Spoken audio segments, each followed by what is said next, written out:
Where?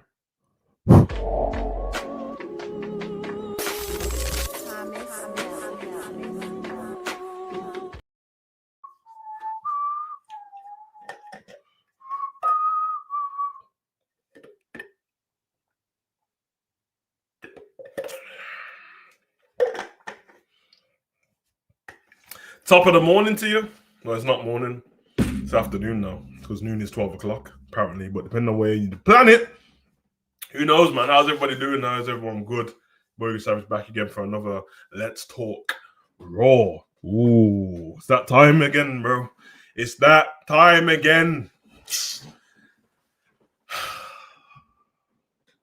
Listen, I'm in a good mood on it, so hopefully I don't get too triggered about stuff that are already in my mind about Raw, and we can just have a decent conversation and get through it. I thought about doing this just pre-recorded and just throwing out like a 5-minute video, but it's always a bit awkward because I want to talk to the people. So we'll see how it goes. Might just bring back a live stream on Thursday and then do these pre-recorded just because Raw's not good enough to really have a full-blown conversation about. But I'm here for the people. You already know. Before we get started, how's everybody doing? Is everybody good mentally, physically? You know what I mean? I hope so. I hope everyone's taking care of themselves. It's the most important thing. Don't tell me you're out here watching hours of wrestling and you still ain't done a push-up this year, blood. You know, like don't tell me you're out here doing hours of wrestling but you can't go for a walk. You better get your priorities straight. You know, like that. Because wrestling can't be dominating no one's life, especially this wrestling. Yeah? Come on, man. Yeah, love honesty. You know the vibe, but big up Morris, big up Ends as well. Just speaking to him, bro. Yeah, man, love Ends, bro. Me and Ends were just speaking about some diabolical, toxic behavior going on in the world, bro. But that might be for a HUGO online thing, because rotted wow, I just saw, bro. It was dark, blood. It was dark. But I'm gonna hold out, get some more information first, then bring it to the congregation, bro, because it just needs deeper conversation. Anyway, I'm glad everyone's okay. Monday Night Raw. You just wouldn't, if you haven't watched Raw, you just wouldn't believe.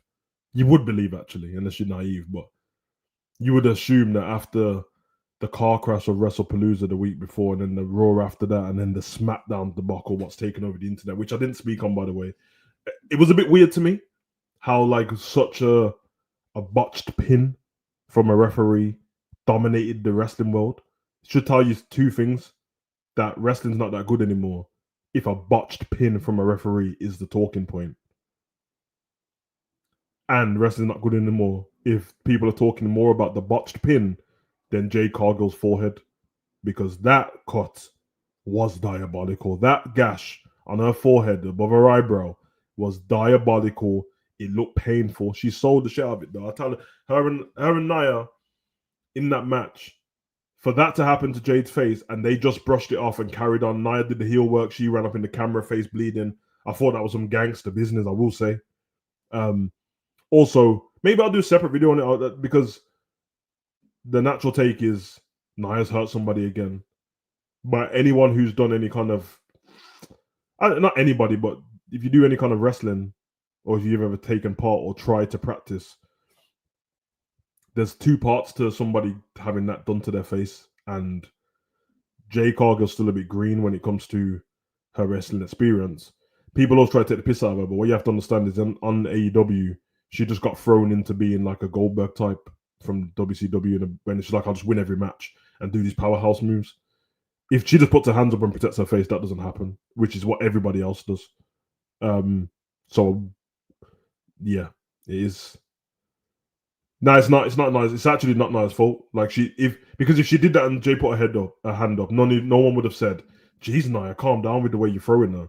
But because she didn't protect herself properly, which I get it because she's trying to make the move look more realistic, then that's what happens. You could see from Jade's energy the way she got up in the camera after, you know what I mean? And then Nia was like, "Oh, I made her bleed." I was like, "Yeah, you can see what's happened there." And with the refereeing thing was a bit like, the refereeing thing was a bit mad as well because I like that referee. I don't want to get onto her too much. I did see it happen not long ago before that, like probably about 2-3 months ago.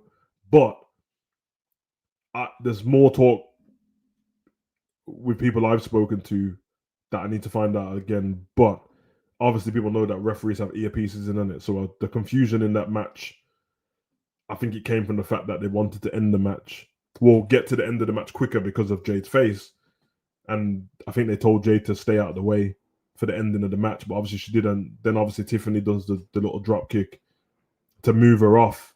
When Jade gives her Eye of the Storm. At that moment, when Jade gives Nia Eye of the Storm and Tiffany drop kicks her off, she should have just, that cover should have went through with the pin, but obviously there was on about the moonsault and all that stuff. So I don't know. Listen, botches happen, mistakes happen. It is dark. If you pay my money for a live show, then I want my live show to be good. But even on like the theater and West End and stuff go wrong. My biggest problem is there was no professionals in that ring to just continue with it. Like, as a wrestling fan, we know too much and we know nothing at the same time. I think if they no-sold it and carried on with the match in some other way, we would have went, what happened there with the pin? But we just carried on. The fact that there was all this mistake and you can see Nia and Tiffany talking to the ref, it's like, you didn't have to do that. But that's what happens when people are running the office that shouldn't be running the office, and people in the greater position that shouldn't be. Because Vince McMahon's rule was, no matter what happens, if whether it's the opponent's shoulder's not down or whatever, if they mess up the finish, you as a referee has to go along with it, because they can fix it after, bro. Because remember, it was going to be either way. It was going to be Tiffany getting the pin, whether it was the first pin or the one after. So the only thing you get is a boring end to a match, which is what we get every week anyway. They should have just carried on with it. And then Nia or Jay could have said, we want a rematch because the way the ref was acting, blah, blah, blah. We don't trust their integrity. And then what you do for a storyline is you make that referee a heel ref that she's been working with Tiffany the whole time. Why not? What, you know, that referee, she didn't come into WWE to be a ref. She came into WWE to be a wrestler, and it didn't work out. And then they moved you into different sections, just like with Samantha Irvin. She came in to be a wrestler. They moved her into commentary. So just make her a heel ref. Like, it's probably missing from the company anyway. We used to have that all the time. You just tell a different story. To be fair, even if Tiffany, it didn't work out that way, but even if it was the other way around, Tiffany lost the title, okay, let her lose the title. She can just win it back. We've had I remember Kane winning the WWE title on a pay-per-view and then lost it on Raw. And that back then it was Sunday and Monday, so it was the day after he lost the title. Everyone still remembers Kane. Kane's still a legend. Nobody cares, bro, because it was a story. You can easily do that. But now you've got all these little internet nerds like making it bigger than it needs to be, and they all know better than everybody. Like, it was a mistake, man. Like, people getting onto the ref and that, bro. Just allow her, innit? She's anyway. Speaking of getting onto people, let's get to this show, man. WWE Raw 29/9/25 from the Lenovo Center. I think it was Raleigh, North Carolina. We picked up from, obviously, Joe Tessitore and Wade Barrett on commentary, because we all love Joe Tessitore. But yeah, let's get into this. This started off with a segment that we didn't need. I remember speaking. There was it was months ago now, because Liv was there. We started off one of the Raws with Liv and Rhea, or Liv and Io and Dominic, and it was terrible. We started off this show for no reason, by the way, with Rhea Ripley and Io. Listen, basically, it was a lot of Rhea telling Io that she can't trust Kyrie and Oscar, and you need to stay away from them. They're bad influence. I don't want to get into that because the promo was so bad from all of them that, like, it's sickening. And do you guys remember the clip that I showed you after WrestlePalooza of Io crying? Do you guys remember that? I thought that, like, I thought that was so bad that if that they will never do that again. Surely they realized that we can all see it and it looks bad. Brother, not today. They had her doing the I got the Oscar, Kyrie, no Rhea. Brother, broski. I'm laughing now, but I tell you, I wasn't laughing. I wasn't laughing, bro. They give her the anime cry again, bro. Like, this. I say they gave her the anime cry. I think that's just her. It's terrible. It's really bad. EO says to Rhea, it breaks my heart to say this, but you're right about Oscar and Kyrie, but they're my family and I still love them. Again, and I asked him Morris this question last week. Kyrie Sane and Oscar were the Kabuki Warriors. That's correct, isn't it? Io, Bailey, and Dakota Kai were the Bailey buddies. They were the damage control at the beginning. What the fuck? When in WWE did this bond build between Oscar, Kyrie, and Io together as a trio? When did that happen, bro? When? To this day, I'm like, brother, I don't even want to say the wrong thing, but you put them all together. We know why you put them all together on it, on an Oriental thing, on a fried rice thing. But, nobody can tell me, bro. Like, why are they together? Like, we understand outside of WWE, but this is WWE. If you're not gonna explain it here, Oscar's been running around as a heel for God knows how long, while them two have been in the company. Kyrie went off to get married and didn't come back for like a year. And Io's been there. So when Io was getting beat up the whole time, how come Oscar didn't have her back all the time if they're supposed to be friends? To this day, like, I don't understand. It's supposed to be a best friend. Is that what you're trying to tell me? All right. All right.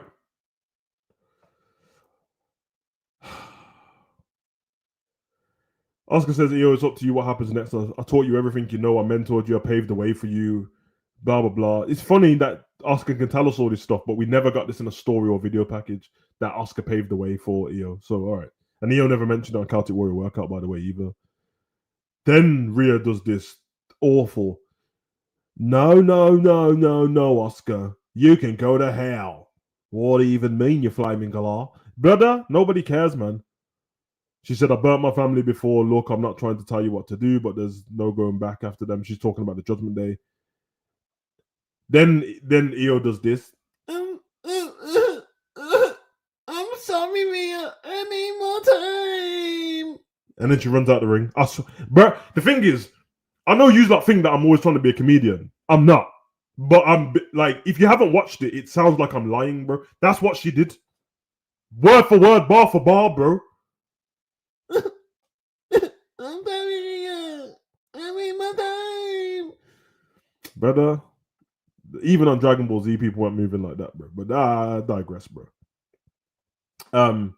She leaves the ring, and then the Kabuki Warriors turn on Rhea, start beating her up. You know what I mean? Gassing up, bam, bam, bam, punch her up a few times and all that stuff.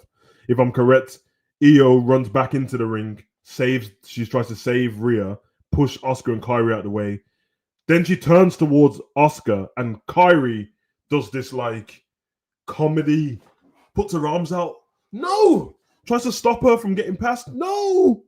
You can't get past. And then Oscar just hits her with the mist, bro, which we're not calling the poison mist, by the way, because it doesn't poison anyone. And if it did poison somebody, how come Oscar's not dead? He's been running around with mist in your mouth all day. So she hit her with the coloring, the food coloring spray is what she hit her with. By the way, that like he hit her in just above her eyes and her head. When we got backstage, she turned into the Beast from X-Men because all of a sudden it was all over her, bro. Someone needs to tell me why Kyrie didn't run straight to the shower, but she had the medical staff with her. And aside for that, why didn't she just like if it was poison mist? Why is she not gone to the local medical facility like they used to do? What is WWE staff supposed to do about saving your eyes? I digress. We move on. I'm not here to lose my mind today. I just want to get through it, man. First match on the card, Dominic Mysterio takes on the Rusev with the Judgment Day in his corner. The match was decent. I'll give him that. The match was a good match. Dominic really does have good matches, but it's very hard to believe in Dominic when he's fighting someone like Rusev because of his body type, and it's quite like slender in his body, his build and stuff like that. Which is why I guess he uses the lion, cheat, and steal what Eddie Guerrero would use. So great match. Rusev does his stuff in this match. I like the way he sold, like, not going down straight away. So Dom was trying to hit him with 619 to the stomach, 619 to the face. Then he finally gets him down. Frog splashes and misses. And then Dominic just gives up and he rolls out the ring and grabs both of his belts, his Triple A title. His Triple A title and the Intercontinental title goes to walk off. The referee turns time to get back in. Rusev throws him back in the ring. Once he throws him back in the ring with the titles, you know that some skullduggery is about to happen, which does happen. The ref takes both belts. Because what Dominic does is he throws one belt to the ref and then throws one at Rusev. Rusev catches it, and then Dom throws himself on the floor to say that Rusev hit him Eddie Guerrero style, but the ref sees him. So at that point, you're like, oh shit, the ref caught him. How's he going to get away with it? Then the ref grabs the other belt. Dominic rushes him into the corner, hits him with a mule kick, which is a low blow, but pause. And then rolls him up and gets the victory. Not the best way, but he keeps Rusev looking strong because everyone knows if you're a grown man, getting kicked in the balls would make you lose a match, bro. So, madness. No, honestly, that's what I just said. That's what I just said. It didn't turn her whole body blue in the ring, but when she got backstage, it was all over her. Issue would somebody be spitting in the face with their combiners? Yeah, well, yeah, they would. They would. Like Triple H when he spits the water out of the crowd and the crowd get gassed on that. Like, bro, if that water touches me, boy, you're gonna have a lawsuit on you, bro. So, but dark. Dominic retains, obviously. We go backstage, see a conversation between LA Knight and Adam Pearce. This made no sense, so I'm actually not going to get into this part because sometimes things just wind me up. Somehow, in this segment, Kofi Kingston ends up in a match with LA Knight. I'm not going to get into it because, first of all, nobody saw a match be made between LA Knight and Kofi and thought Kofi's going to win. Second of all, I don't know if people realize that Kofi Kingston's a wrestling legend. The New Day are a legendary tag team force, bro. Like, they got more tag titles than anybody. I don't get how they ruined the whole Big E thing with the New Day. They're just bit part players now who are just there to make up numbers, which I tell you guys every week. So don't be surprised if next week on Raw, LA Knight fights. Can you guess? Drum roll, please. Xavier Woods. Just hear me out. If you see LA Knight fight Xavier Woods next week, don't be surprised. Or he might fight Grayson Waller. All right. We have a video package between History, Cody, and Seth. The video package was filmed great, but they keep doing part 1 and part 2 to these things. And also, none of us care about the history between years because the history between years, it doesn't go back that long, bro. It doesn't go back that far. We don't care about Stardust and all that stuff. And when Cody and his brother beat the Shield, nobody cares about that, bro. It's not proper history. All we know is that since Cody's been there, he's beat you 4 times at it or 3 times. That's all I know. You weak, bro. So I'm spoiler alert for the preview show. Seth Rollins gonna beat Cody at Crown Jewel, bro. That's it. We don't care about the ring. We don't care about the belt you're fighting for. That's in Saudi Arabia. The ring that no one ever wears. We don't care about that. Fucking ridiculous, man. So I'm skipping their whole segment. Like, it was nothing to do, literally nothing.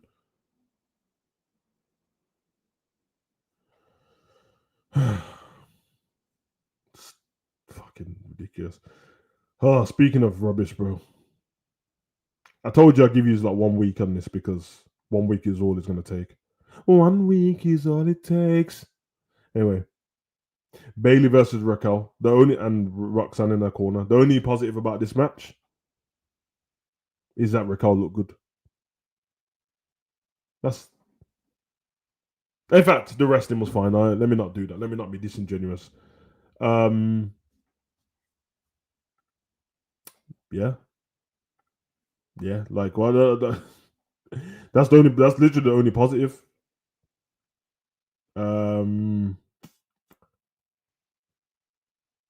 Raquel wins the match. They beat up Bailey. Lyra comes out, saves Bailey. Bailey gets their get back because she has a headache again. In the corner. I got a headache. Migraine. And then she goes mad. And then Lyra doesn't know what to do, so she's standing there real confused. And then Bailey grabs her and she's in a good mood again. Like, it doesn't make sense. Why would Lyra be this, like, invested in Bailey? It doesn't make sense. It would make more sense if Becky was in that position than Bailey, but yeah, man. The Bailey project is over already, man. It's over, bro. It's over. It's fine. We see the Usos talking backstage. Jimmy points out the fact that Jay walked out on him last week when he was asking for help. Jimmy doesn't get help, and LA Knight gets the Usos nowhere. According to Jay, cost him the match at WrestlePalooza. Jay wants Jimmy. He asked Jimmy a question: Why is helping LA Knight? Why is he helping LA Knight? Jay made it very clear that he didn't want his brother to help out LA Knight. Yeah, we get it. EO tells Kyrie, "Oh, this was terrible." So this is where, EO's backstage with two medical assistants, and they're like, I need you to explain to me why was the medical staff just standing next to EO, screaming at her, "Can you see, EO? Can you see? Can you see?" And then got water here, like ready to pour it in her eyes, but not pour it in her eyes. Can you see? And all of a sudden, she was blue like a Smurf. Can you see? She's like, I can't see. I can't see. And then Kyrie turns up, and then the instantly she's like, Kyrie. Okay, well, I thought you couldn't see. How did you know Kyrie was there? But she can see. Kyrie says to her, "Listen, if you apologize to Oscar, it'll be all good and that." She's like, "No, no, no." And then Kyrie gives her a picture of EO, Oscar, and Kyrie. You know what question I'm going to ask next, isn't it? Because Kyrie came from the ring, went backstage. So Kyrie walks around with a picture of all three of them. This wasn't a passport picture. This wasn't a picture that's in your purse or your wallet. This was a proper photograph.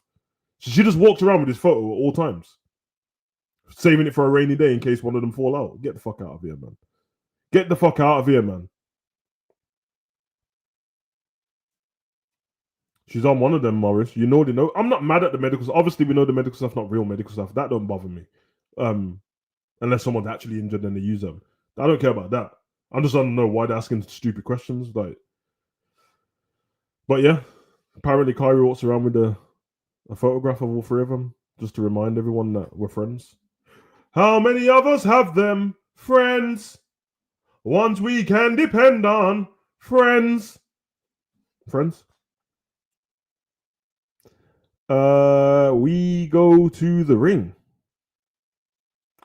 LA Knight versus Kofi Kingston with Xavier Woods in his corner. Mark my words. I just said it. I'm gonna say it again. Mark my words, bro.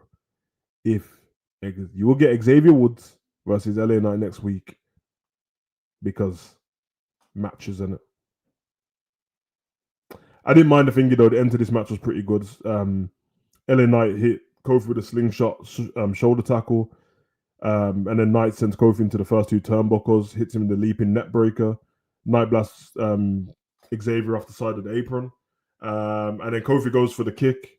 Did he go for the SOS, I think? Or a pendulum? No, he goes for a pendulum kick, I think. And then he dodged it and hits him with the BFT straight away. But he looked cold the way he did it. So I didn't mind that still.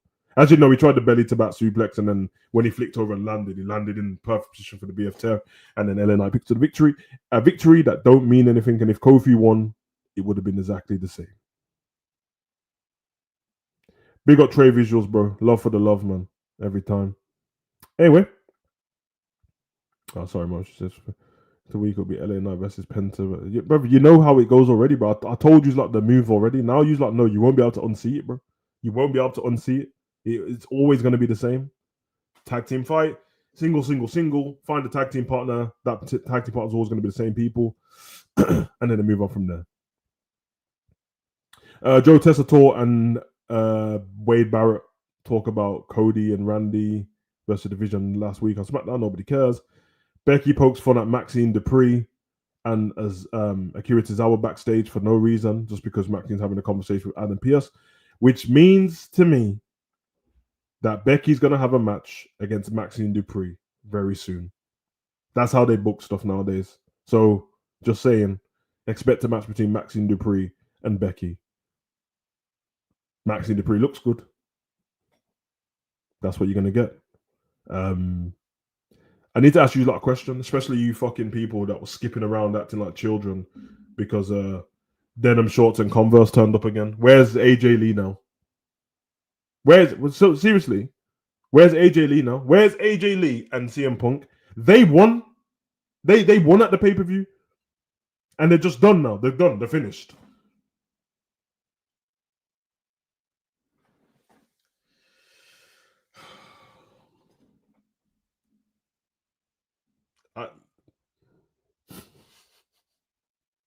This is why when everyone's talking about AJ signed a multi-year contract, I was like, brother, just let her sign the one. If AJ signed a one-off, like if she just had one-off match for the nostalgia of seeing her in the ring again, that would have made sense. Then we don't have to see her again. But she didn't, apparently, because we saw her signing a contract. And now, the week after she's gone. This is what this company does, bro. They were bragging about having the most social media views on AJ's return, but then you decide not to use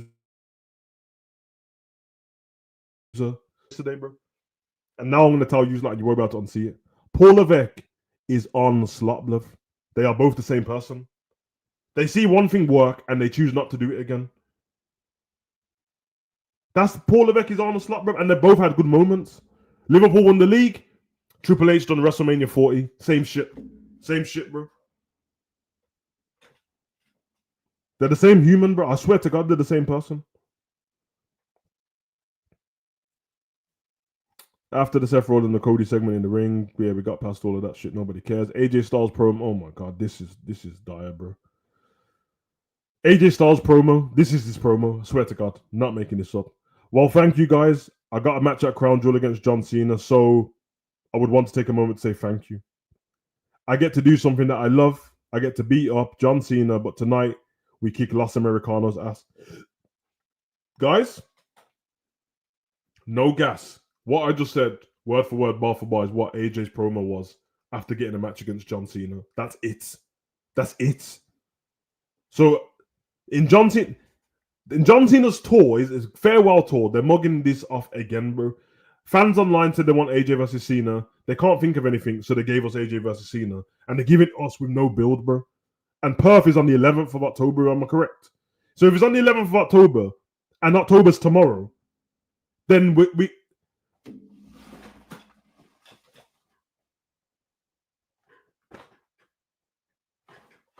well, why do I even bother?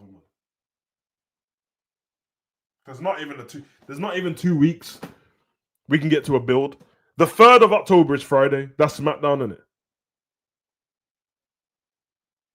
And John Cena's not going to be there.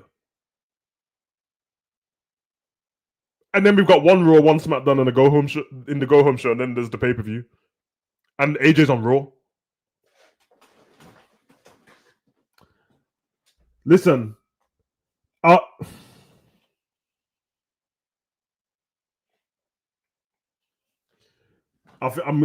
said to you the whole time that I think John Cena's final opponent's going to be Gunther.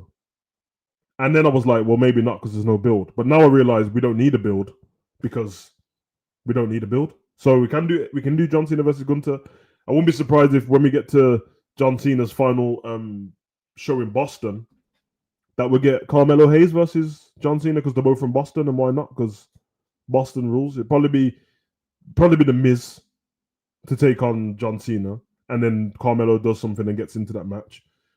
The thing is, if they book the Miz properly, the Miz makes sense because I'm thinking that you give John Cena people that he's had good feuds with, and he's had a really good feud with the Miz. It's one of his most ones. I would have, since we realized that, we've all realized in it, guys, that they're not going to put anyone over. No one's getting put over in this whole John Cena thing. So if that's the case, we're just going to go to the well. Give me JBL versus John Cena in the last match. And I ain't seen nobody say it. Just give me JBL versus John Cena. Trench coat JBL, bro.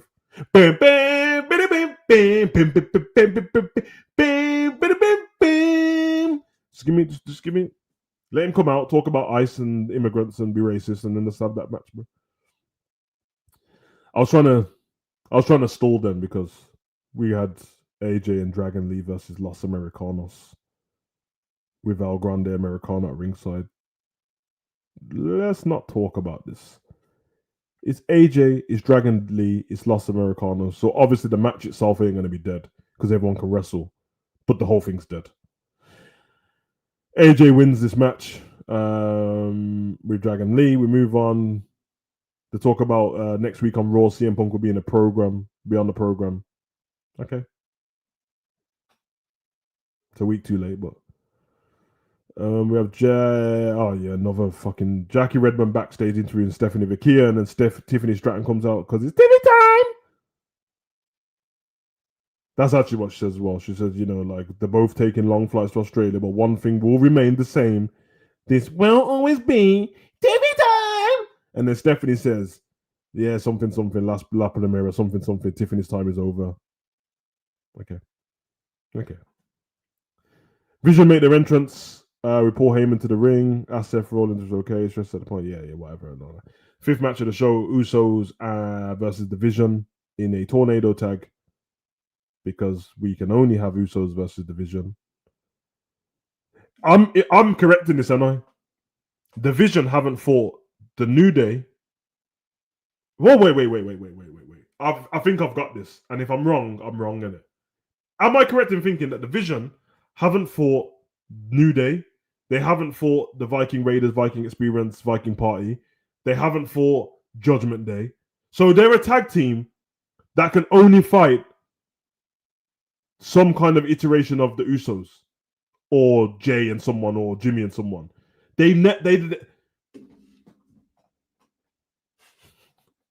I swear to God, they've never fought the other tag teams, bro.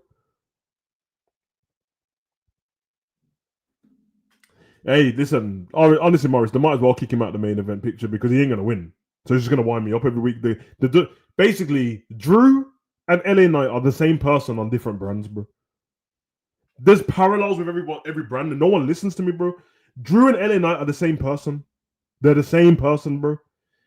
Sheamus and Rusev are the same person, bro.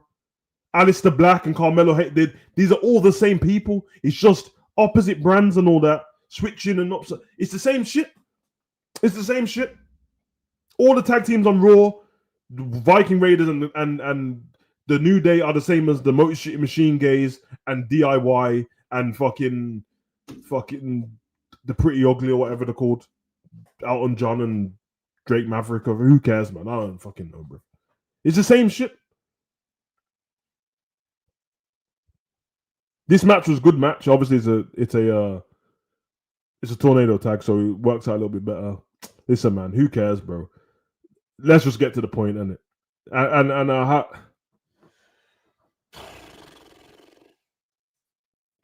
Roman returns again.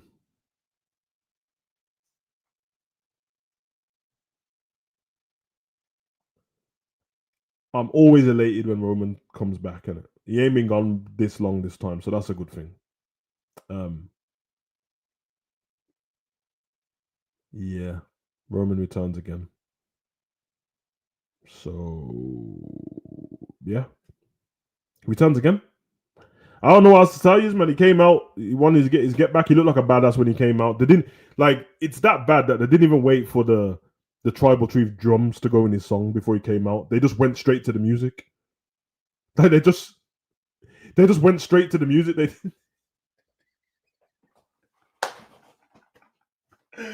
You know, normally when Roman comes back,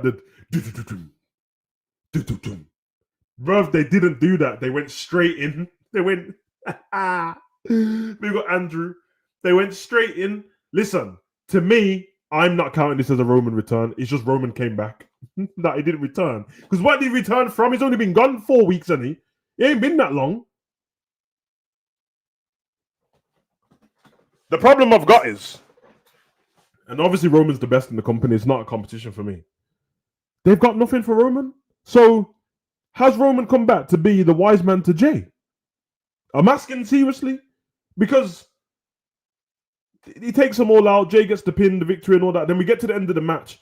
Vision's out of the way. Jimmy's in the ring looking all confused. Roman and Jay give each other the handshake. And then Roman's like, it's your time. You got to take it. Fuck him. Fuck him. And then Jimmy's looking like, oh shit, not again. Not again. I thought we got rid of the tribal chief, the old tribal chief. Now we got Jay. And Jay's going to be worse than Roman, bro. It seems like Roman has come to be Jay's wise man because he's not going to be here all the time.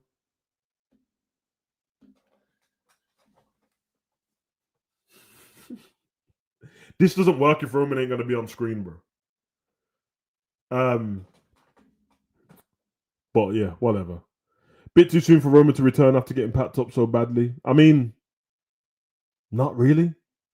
And I only say that because Jimmy got packed up badly and came back with a bandage around his stomach the week after and won.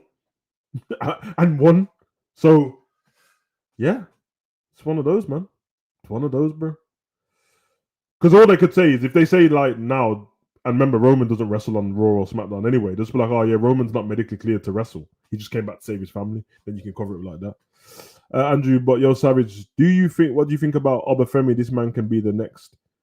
Yeah, I love Obafemi, bro. The ruler, bro. I love him. I think what they do is they give him we're getting towards the end of the year now. He's probably going to have a rematch against Ricky Saint. The only problem is I don't want him to lose in his rematch on it, but they'll either have a rematch or they'll put him in a match where it's like a fatal four-way. So then if he loses, they can protect him. And then you take him off screen for a bit, and then Royal Rumble, you bring him into the Royal Rumble when Brock's in the ring. Do what you did with Keith Lee, and bring him in the ring where Brock's in the ring. Have him throw Brock out at some point, maybe, and then build from there. I think he's cold, bro. But I don't trust the main roster with him. That's the truth of it.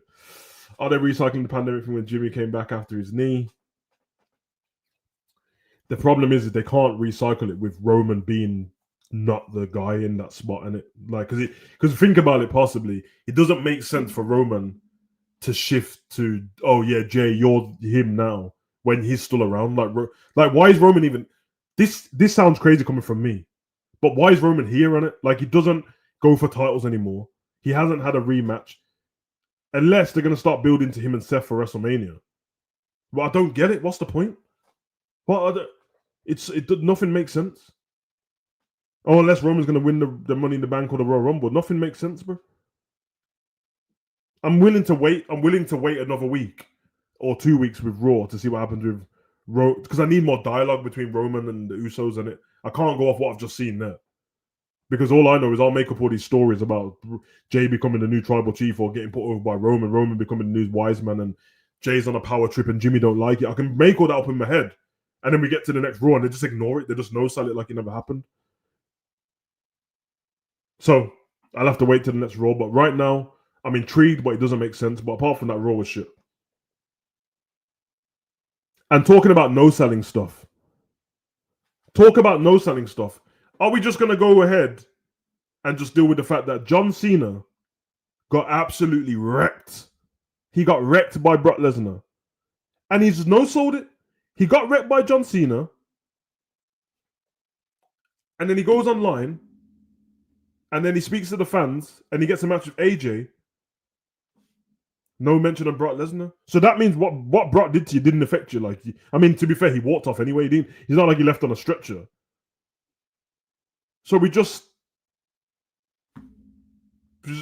I don't know, like, are we supposed to just, like, Brock mashed him up, he walked off up the ramp, then he looked all sad, then he got online, said to the fans, I don't make the matches, but thank you guys for whatever. Then then WWE make a match for him and AJ at Crown Jewel, and we ain't gonna see him.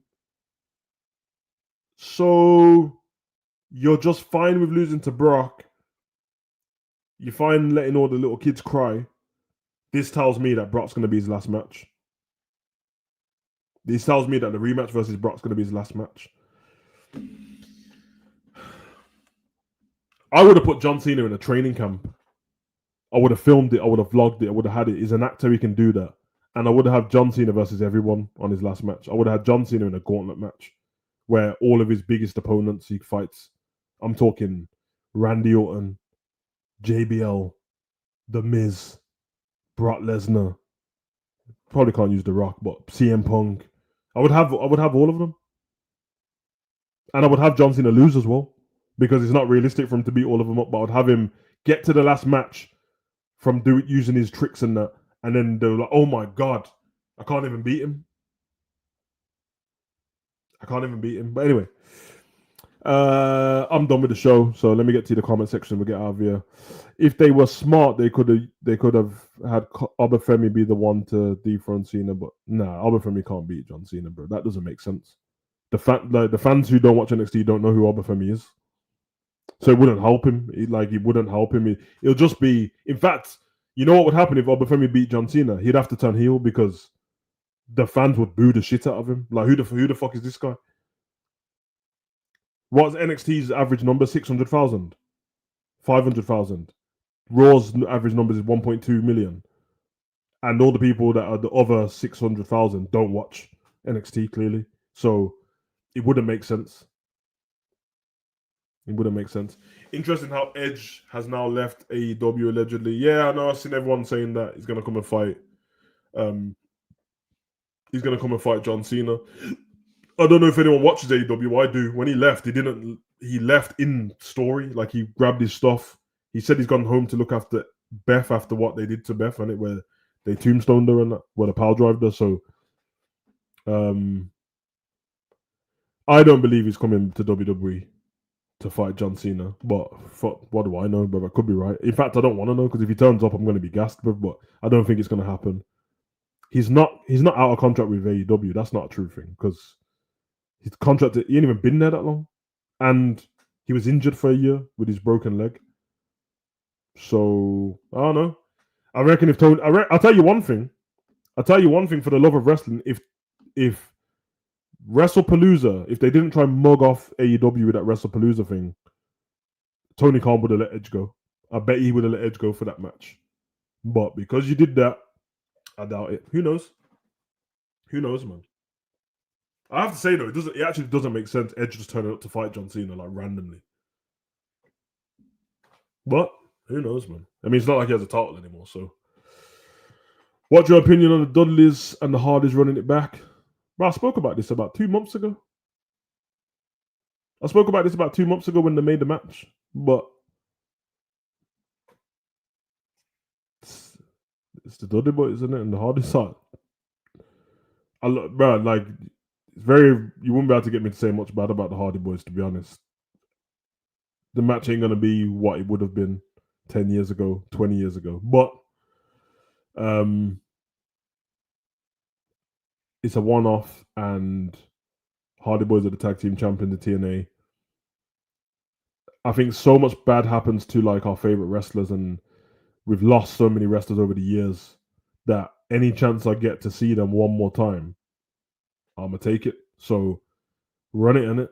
It won't, it won't mess up their legacy. No one's gonna count unless it ends up being like some great match. No one's gonna count the Dudley Boys versus the Hardys as part of the old feud that they had.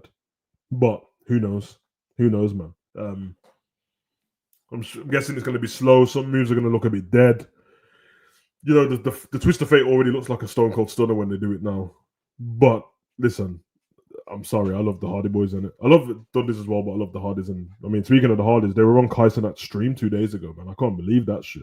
That was the biggest flex to me. Of all the people that I've seen on Kai's stream, all the famous people, and he's had the most. Like when the Marathon 3 started, he started with Kim Kardashian, and day 2 he had Mariah Carey on there. But when I saw the Hardy Boys turn up in a man's room, I'm like, brother, if you're a wrestling fan, especially if you're a wrestling fan of a certain age, that's the biggest flex.